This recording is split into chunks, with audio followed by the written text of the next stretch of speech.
CBN, Show da Notícia.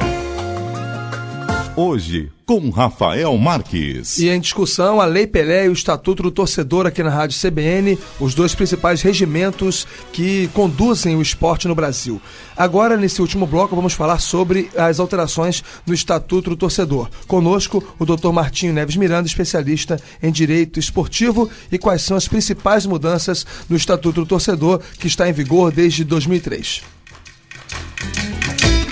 Dr. Martinho. Bem, a questão das alterações do Estatuto Torcedor, as principais são: a primeira é de estabelecer um regime jurídico normativo para as torcidas organizadas. A lei ela reconhece a existência das torcidas organizadas e, ao mesmo tempo, estabelece obrigações e responsabilidade para elas. A primeira obrigação destacada no projeto é das torcidas organizadas de criarem um cadastro de identificação dos seus membros, dos seus integrantes.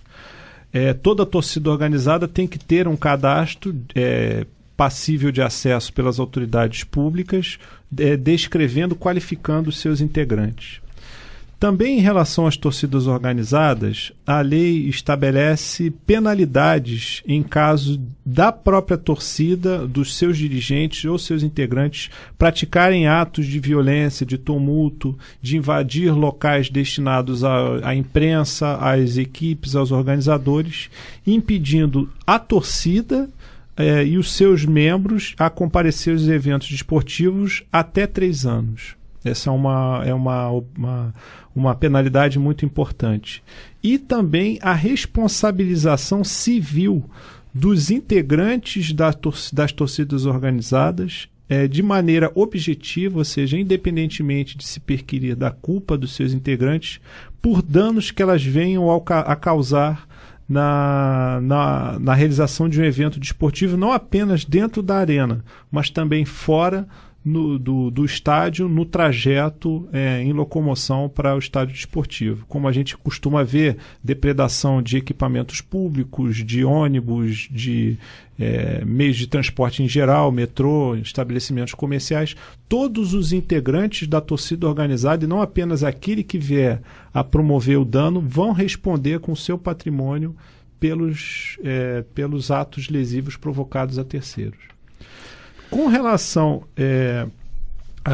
aos torcedores individualmente, a lei ela criou vários padrões de comportamento dos torcedores. Porque quando o torcedor ele compra o ingresso, ele está celebrando um contrato com o organizador, né? E há direitos e obrigações para as partes. O organizador tem o dever de exibir o espetáculo, assegurar a segurança, né? Garantir a segurança dos torcedores, e enquanto que o torcedor ele tem o dever de adquirir o preço do seu ingresso, ocupar o assento correspondente ao que tiver previsto no ingresso e se comportar de acordo com a modalidade em questão, né? Eu costumo dizer que o comportamento que se exige de um torcedor vai diferir, né? Se for um torcedor de uma partida de tênis, vai ser um comportamento exigível, vai ser diferente de quem assiste a um jogo de futebol, quem assiste a uma partida de golfe. Mas crime é crime em qualquer lugar. Crime é crime em qualquer lugar, né? E alguns padrões de comportamento estão expressamente previstos no projeto.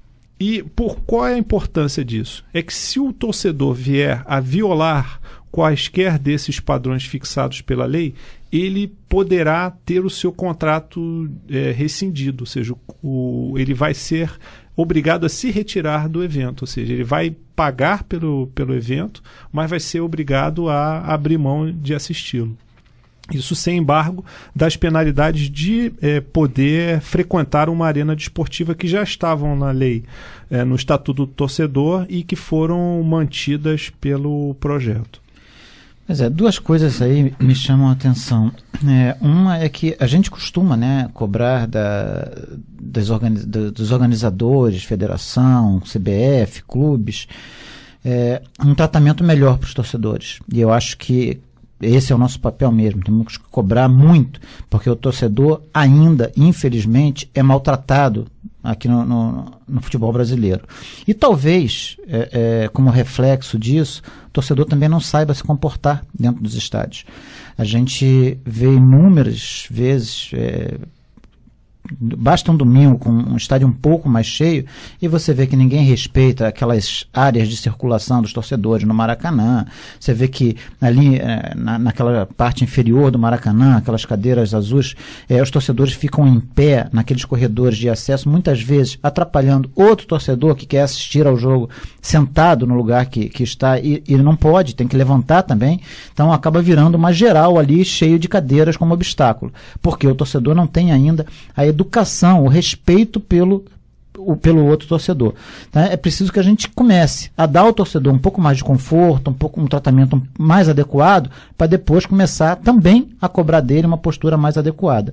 E uma outra coisa que me chama a atenção é que dentro dessas penas para crimes de torcedores, a gente tem aqui promover tumulto, no artigo 41b, promover tumulto, praticar ou incitar violência ou invadir local restrito a competidores em eventos esportivos. E aí no item 1, logo abaixo, tem promover tumulto, praticar ou incitar a violência num raio de 5.000 metros ao redor do local da realização do evento esportivo ou durante o trajeto de ida e volta do local de realização do evento.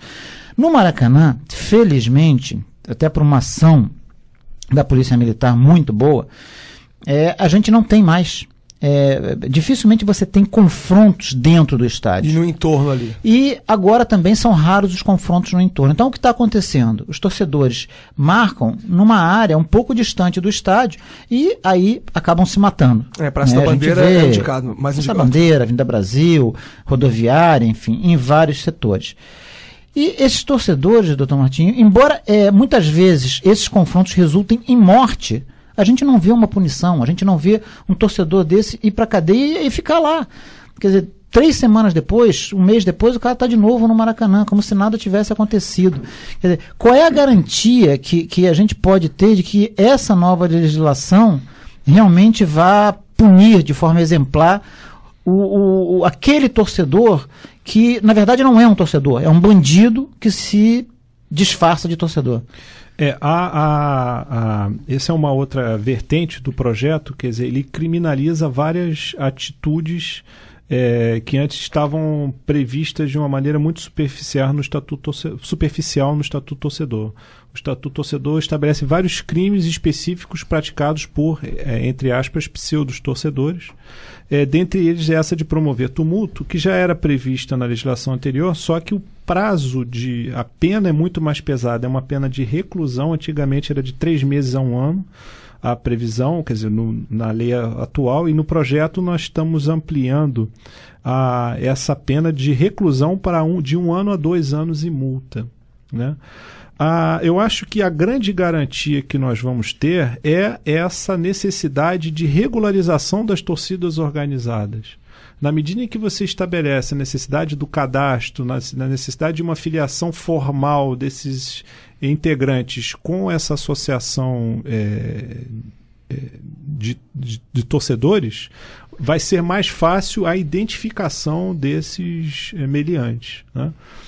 E também o projeto, ele considera também atos de violência, não apenas o fato de você praticar a agressão ou promover o tumulto, mas o simples fato de você portar objetos que potencializem a prática de crimes também são considerados pela nova legislação, como um ato de promoção de tumulto ou de incitação de violência. Né? Lá você tem lá no parágrafo 1º do 41b, no inciso 2, que portar, deter ou transportar no interior do estádio ou em suas imediações ou trajetos quaisquer instrumentos que possam servir para a prática de atos violentos. Então a lei também estabelece essa postura preventiva, né? Objetivando punir torcedores que se comportem ou potencialmente venham a se comportar de maneira violenta. E tem outros itens também aqui nesse 41, outras letras, né? Artigo 41C, solicitar ou aceitar para si ou para o trem vantagem ou promessa de vantagem patrimonial ou não patrimonial. Tem o 41F, que é interessante, vender ingressos de evento esportivo por preço superior ao estampado no bilhete, que é o que acontece hoje com os cambistas, né? E o 41G, que pode atingir até algumas pessoas dos próprios clubes, fornecer, desviar ou facilitar a distribuição de ingressos para a venda por preço superior ao estampado no bilhete. Quer dizer, isso também recai na responsabilidade dos dirigentes. Pois é, mas aí só em cima disso, Rafael, até complementando essa pergunta do Rafael, no momento em que um dirigente ele pega 100, 200 ingressos, 50 ingressos e entrega para um chefe de torcida organizada e o ingresso vem lá estampado o preço, o valor da arquibancada, 30, 40 reais. O torcedor que recebeu, o chefe de torcida organizada lá que recebeu esse ingresso, ele vai na boca da bilheteria e faz uma venda por 20 ou 30 reais, ou seja, por um valor inferior ao que está estampado no preço do ingresso. Esse caso não está dentro desse inciso? O inciso não contempla esse... Na verdade, se houver a distribuição gratuita do ingresso, você não pode utilizar esse ingresso para fins de locupletamento de quem o negocia. Quer dizer, você recebe um ingresso gratuitamente, isso não pode servir de uma fonte de renda. Quer dizer, o ingresso é para você adentrar no recinto desportivo e não você fazer às vezes de vendedor de ingresso, fazer às vezes de bilheteiro e acabar oferindo lucros disso. Mesmo que ele tenha um valor impresso, o valor dele é zero, porque ele foi dado. Exatamente. O difícil é saber a origem também desse ingresso. Exatamente. É difícil, mas aí você pode cair pela questão não do que está previsto no projeto, mas da questão do vendedor cambista. Quer dizer, a prática de venda fora dos padrões normais, ou seja, os cambistas também são punidos pela legislação penal, independentemente daquilo que está previsto no projeto. Então, ou você vendendo o ingresso de cortesia, ou vendendo um ingresso que tenha comprado, mas não pelas vias normais, você vai estar sujeito à legislação penal, seja de uma forma ou de outra.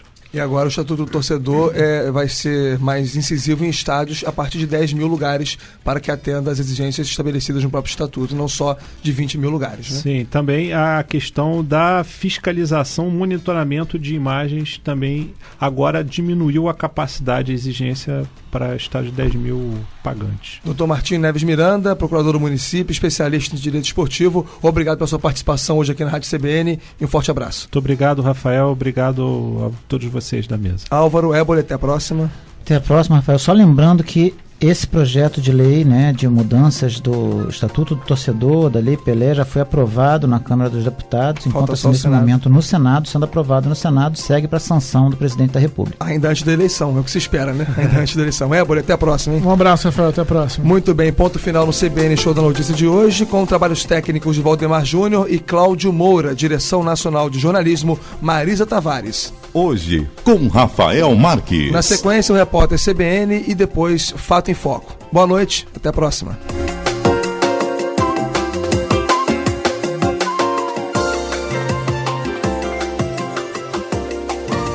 CBN, Show da Notícia.